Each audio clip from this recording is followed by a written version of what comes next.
Good morning বন্ধুরা। আজ আমি একটা নতুন জায়গায় যাচ্ছি। হ্যাঁ, নতুন জায়গা আমার কাছে। হয়তো আপনারা ঘুরেও ফেলেছেন অলরেডি, বা জাননি কেউ, অথবা কেউ প্ল্যান করছেন যাওয়ার জন্য। হ্যাঁ, জায়গাটার নাম হচ্ছে চালসা, এনজেপি থেকে 50 কিলোমিটার। চলুন তাহলে বেরিয়ে পড়া যাক। আর হ্যাঁ, অবশ্যই মাস্ক নিতে ভুলবেন না, বাইরে যা পলিউশন। কলকাতা থেকে চালসা আসতে গেলে সবচেয়ে ভালো উপায় হলো কাঞ্চনকন্যা এক্সপ্রেসে নিউ মাইল জংশনে স্টেশনে নেমে সেখান থেকে গাড়ি বুক করে চালসা আসা। তবে আমি কলকাতা স্টেশন থেকে হলদিবাড়ি এক্সপ্রেসে আগের দিন শিলিগুড়ি চলে এসেছিলাম, আর পরের দিন সকাল 7:20 এনজেপি ট্যুরিস্ট এক্সপ্রেসে চেপে 9:45 নাগাদ চালসা স্টেশনে পৌঁছই। এছাড়াও চালসার নিয়ারেস্ট এয়ারপোর্ট হলো বাগডোগরা এয়ারপোর্ট, যা চালসা থেকে 60 কিলোমিটার দূরে অবস্থিত।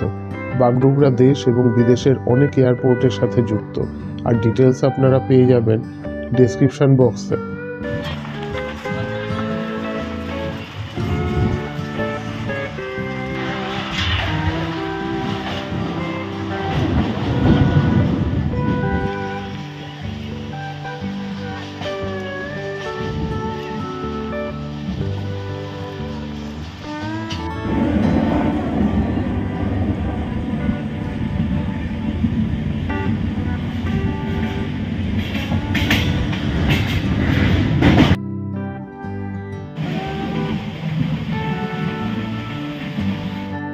আপনাদের সুবিধার জন্য কিউআর কোড আমার ভিডিওর সাথে অ্যাটাচ করে দিলাম বন্ধুরা, যাতে ব্রহ্মময়ী রিসর্টে পৌঁছতে আপনাদের কোনো অসুবিধে না হয়।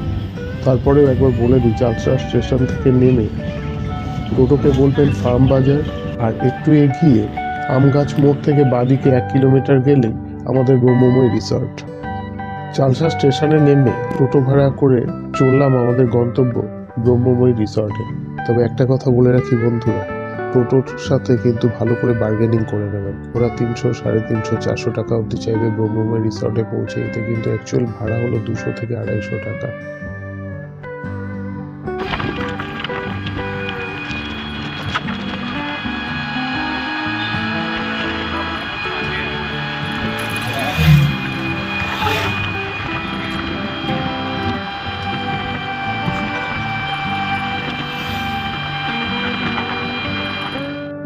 জলপাইগুড়ি জেলা যে কত সুন্দর বন্ধুরা, আপনারা এখানে না এলে বিশ্বাস করবেন না।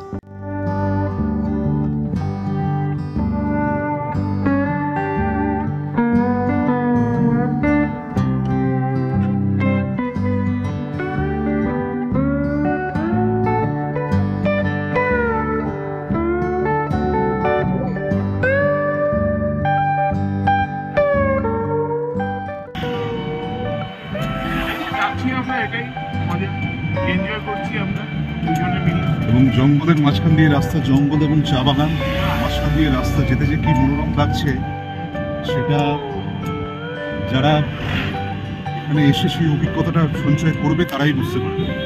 ও আরেকটা কথা মনে করিয়ে দিই, আমাদের যে টোটো যিনি ড্রাইভার আছেন উনি বলছিলেন যে এখানে চিতাবাঘ ঘুরে বেড়ায়, চিতাবাঘ এবং হাতির ভীষণ উপদ্রব রয়েছে। এবং রাস্তার মাঝখানে কখনো যখন তখন এসে দাঁড়িয়ে পড়তেই পারে।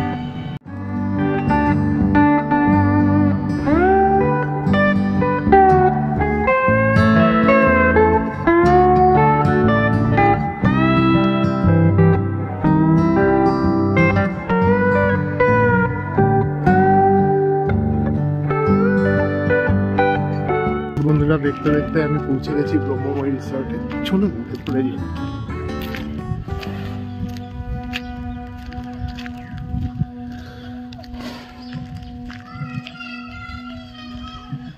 দেখে তো মনে হচ্ছে একদম নতুন রিসর্ট তৈরি হয়েছে। Wow, reception cum dining.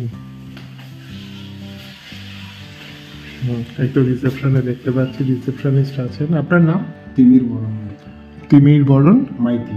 তিমির বরণ মাইতি। আচ্ছা, আপনি কতদিন ধরে আছেন এই রিসর্টে? এখানে প্রায় 1 বছর।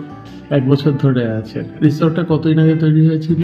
এটা তো কাজ শুরু হয়েছে, ওই 1 বছর ধরে কাজ হয়েছে, আর আগস্টের 9 তারিখে এটা ওপেনিং হয়েছে। আচ্ছা, তার মানে আপনি রিসর্টের শুরু থেকেই আছেন একদম।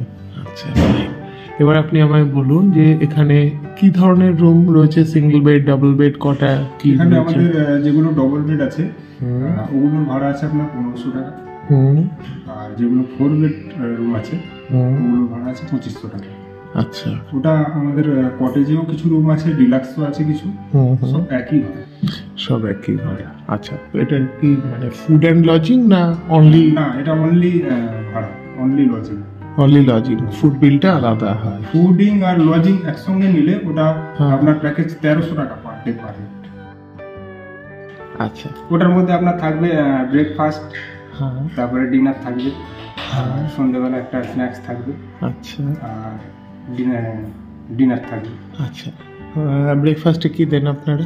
ব্রেকফাস্টে আপনার লুচি আর একটা আলু সবজি থাকবে, আচ্ছা আলুর দম বা ঘুগনি হতে পারে, আচ্ছা, সঙ্গে ডিম সিদ্ধ ওকে। এরকম একটা থাকে। আচ্ছা, অন্য কোনো অপশন থাকে, যেমন ধরুন আমি যদি ব্রেড চাই? হ্যাঁ, ওই সেটা ব্রেডটা- কেউ যেটা আমরা জিজ্ঞেস করিনি প্রত্যেকবারে খাবার বানানোর আগে, আচ্ছা আচ্ছা, যার যেটা সুবিধা হবে তাকে সেটাই। Very good. আর দুপুরে আপনার থাকবে আলু ভাজা, ডাল, এরকম একটা সবজি থাকবে, যে কোনো একটা সবজি। আর মাছ বা চিকেন ওটা আমরা জিজ্ঞেস করিনি, কেউ যদি বলে আমি ফিশ খাবো ফিশ করে দিই, কেউ যদি চিকেন বলে তাকে চিকেন করে দিই। আচ্ছা, ইভিনিং এ? ইভিনিং এ স্ন্যাক্সে যেটা থাকবে আপনার চিকেন পকোড়া হতে পারে, ভেজ পকোড়া হতে পারে, আর জিজ্ঞেস করিনি, বা মোমো কেউ যদি বলে সেটাও করে দিই, অসুবিধা নেই। ফাইন। আর ডিনার? ডিনারে সেম আলু ভাজা, ডাল, কেউ যদি ভাত বলে ভাত, রুটি বললে রুটি, আর চিকেন বা ফিশ ওটা গেল, সবজি একটা থাকবে। ঠিক। এটা প্যাকেজের মধ্যে। এখানে খাওয়ার মান কিন্তু বেশ ভালো। বুকিং কিভাবে করব? ডাইরেক্ট ফোন করেও বুকিং করতে পারেন, ওকে, কোনো অসুবিধা নেই।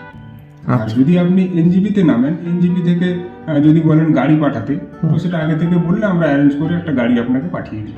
এনজেপিতে? আচ্ছা। আর আরেকটা কথা ওনার কথার সাথেই মানে কন্টিনিউ করি, সেটা হচ্ছে সন্ধেবেলায় চালসা আসার সেভাবে কোনো বন্দোবস্ত নেই, কেন কি এই যে রাস্তাটা এটা জঙ্গলের মধ্যে দিয়ে এসছে, সেই জন্য সবাইকে আসতে হলে সকালের দিকে আসাটা, যদি এনজেপি থেকে ট্রেন নিতে চান, ট্রেনের টাইমগুলো ডেসক্রিপশন বক্সে ডেফিনেটলি আমি দিয়ে দেবো, চালসায় আসার জন্য কোন ট্রেনগুলো। অন্য একটা অপশান রয়েছে, সেটা হচ্ছে যে এনজেপি থেকে যদি চালসায় ডাইরেক্ট ট্রেন না পান, তাহলে নিউ মালবাজার জংশনে নেবে, সেখান থেকে বাসে করেও চালসার মুখে, এবং সেখান থেকে টোটো বুক করে আবার আমাদের এই ব্রহ্মময়ী রিসর্টে আপনারা আসতে পারেন। হ্যাঁ বন্ধুরা, আমি আপনাদেরকে রাস্তাতে একবার বলেছিলাম যে আমি যখন এই ব্রহ্মময়ী রিসর্টে আসছিলাম, আমার সাথে অর্ণব আছে, অর্ণব বাসু আমার বন্ধু। হ্যাঁ, ও রিসেপশনে এসছে এখন, ও জানতে চাইছে এখানে ঘোরার কি কি জায়গা আছে, কিভাবে পৌঁছবো, কি দেখবো না দেখবো। এটা আসুন আপনাদেরকে একটু শুনিয়ে দিই ওদের। এখানে যেটা আমাদের কাছাকাছি পড়বে, এখানে গাছবাড়ি আছে আমাদের একদম কাছে, এখান থেকে প্রায় 1 কিলোমিটার মতো পড়বে। তো ওখানে হাতি থাকে, আচ্ছা, যেখান থেকে হাতি সাফারি করা, এলিফ্যান্ট সাফারি, হ্যাঁ হ্যাঁ, ওই হাতিগুলো থাকে, ওগুলো দেখতে পাবেন। আচ্ছা তারপরে একটু দূরেই ওই এলিফ্যান্ট সাফারি ছেড়ে গেলে একটু পরেই আপনার মূর্তি নদী পেয়ে যাবেন, আচ্ছা, ওটা একটা টুরিস্ট স্পট, ওখানে একটু ঘোরা হয়ে যাবে। তারপরে আপনার ওখান থেকে যেগুলো আমাদের কাছাকাছি আর পড়বে, সেখান থেকে আপনি 7 পয়েন্ট করতে পারবেন। আচ্ছা। 7 পয়েন্টের মধ্যে কি কি জায়গা রয়েছে? 7 পয়েন্টের মধ্যে আপনার মূর্তি থাকবে, চারটা ভিউ পয়েন্ট থাকবে, ঝালং বিন্দু থাকবে, সামসিং থাকবে, এগুলো থাকবে, এরকম মিলিয়ে মোটামুটি 7 পয়েন্ট করবে। আচ্ছা, ওগুলোতে একটু পাহাড়ের হ্যাঁ, হ্যাঁ পাহাড় view থাকবে। গুড, এটা দরকার। আচ্ছা, এই রিসর্টের একদম কাছে যে ফরেস্টটা আমি দেখছিলাম, গরুমারা একদম গরুমারা ন্যাশনাল পার্ক থেকে আমাদের রিসোর্টটা 700 মিটার দূরে। 700 মিটার। রিসোর্ট থেকেই গরুমারা ফরেস্টটা দেখা আচ্ছা, যায়। এই গরুমারা ফরেস্টে কি গন্ডার, হাতি বা হ্যাঁ, বাঘ সব কিছুই রয়েছে? কিছুই থাকে। এবারে এখানে মেনলি যারা আছে ওরা তো ওই জঙ্গল সাফারির জন্যই মেন আসে।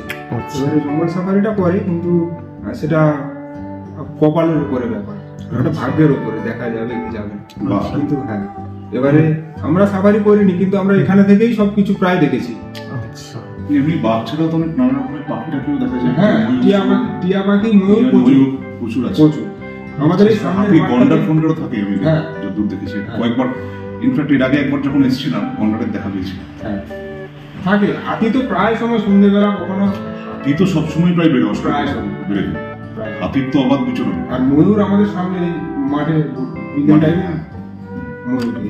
আচ্ছা, আরেকটা জিনিস জানতে চাইবো আপনার কাছে, সেটা হচ্ছে যে এই 7 পয়েন্ট বা অন্যান্য যে সাফারি বা যেগুলো বললেন যে আমরা ঘুরবো, কোনটার কি চার্জ আছে না আছে যদি একটু কাইন্ডলি বলেন। সিজনের উপরে একটা ভ্যারি করে, আচ্ছা। যেটা পিক সিজন থাকে ওটার একটা আলাদা ভাড়া থাকে, হুম হুম। আর যেটা অফ সিজন থাকে ওটার একটা আলাদা ভাড়া থাকে। তো পিক সিজন একটা বলি, 7 পয়েন্ট করলে মিনিমাম 3000 টাকা পার হেড। পার হেড নয়, একটা গাড়িতে, ছোট গাড়িতে হোক, একটা ছোট গাড়িতে। আচ্ছা 4 জন যেতে পারবে। আচ্ছা, ওকে। যদি দুজন যাই তাহলে তাই একই ফিক্স। ওটা 3000 টাকা। আচ্ছা, ওটার সময় কিরকম লাগে, কখন গেলে বা কখন আবার রিসর্টে ফিরে আসতে আমার পারবো? এখান থেকে যদি 9টার সময় বেরোনো হয় তাহলে সবগুলো পয়েন্ট করে আপনার এখানে আসতে 5টা বেজে যাবে, আচ্ছা। বিকেল 5টা। আচ্ছা, আর লাঞ্চের কি ব্যবস্থা ইন বিটুইন? লাঞ্চটা কি মানে, হ্যাঁ, ওরা কি কোনো একটা ব্রেক দেন যে আবার রিসর্টে এসে আমরা লাঞ্চটা করে আবার ফিরে গেলাম, এরকম কি ব্যবস্থা? আচ্ছা। সেটা লাঞ্চটা আপনাকে বাইরেই করে নিতে হবে। হুম, হুম। সেটার জন্য যদি আপনি এখানে প্যাকেজ সিস্টেমে বুকিং করেন, হুম। লাঞ্চটা আমাদের এখানে না করলে সেটা আমরা বাদ দিয়ে দিই, আচ্ছা, সেটা আমরা ধরি না, বাদ দিয়ে দিই। ওকে ওকে ওকে। এটা তো 7 পয়েন্ট গেল। এরপর নেক্সট যে নেক্সট আছে লাভা রিসর্ট করতে পারেন। আচ্ছা, লাভা রিসর্ট করেও ওই সন্ধ্যের মধ্যে ঘুরে আসতে পারবেন। ওকে। হ্যাঁ, ওই প্যাকেজটা কিরকম কস্টিং আসে? ওটা আপনার নেবে মিনিমাম 4000 টাকা নেবে। 4000 টাকা। আচ্ছা, আচ্ছা, তারপরে আপনার হয়ে যাবে সিটং, সেটাও। লেবু বাগান, এইসব হুম হুম। অরণ্য গার্ডেন। আচ্ছা, ওটা ওই সকালে গিয়ে হ্যাঁ, ওই বিকেল বা সন্ধ্যের সন্ধ্যের মধ্যে আমরা ফিরে আসতে পারি। আচ্ছা, আর কাছাকাছি ঘোরার মধ্যে কি জায়গা রয়েছে? কাছাকাছি এখানে ওই গাছবাড়ি, এলিফ্যান্ট সাফারি, যেটা ওই এলিফ্যান্ট গুলো দেখা, তারপরে মূর্তি 2 নম্বর, 3 নম্বর এখানে ছাওয়াফেলি বলে একটা জায়গা আছে, ওখানে প্রচুর ময়ূর দেখা যায়।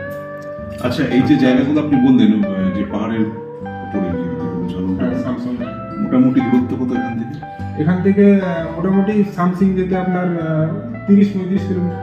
30-35 কিলোমিটার, মানে 1 ঘন্টা বা 1.5 ঘন্টা। দেড় তো লাগবে। ওই 7টা পয়েন্ট করতে আপনার মোটামুটি সময় লেগে যাবে। একটু দাঁড়াবে, দেখবে। তার মানে পুরো একটা দিন আমরা ওখানে একটা চলে দিন যাচ্ছি। ওখানে। ঠিক আছে। আচ্ছা, চলুন ঘুরে দেখি একবার পুরো রিসর্টটা।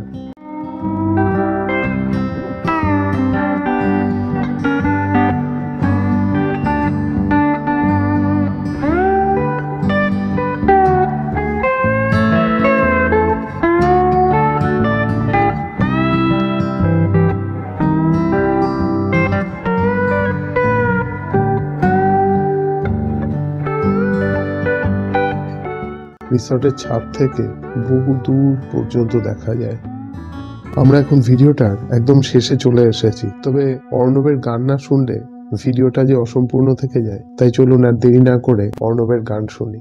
যার গান শুনে একদিন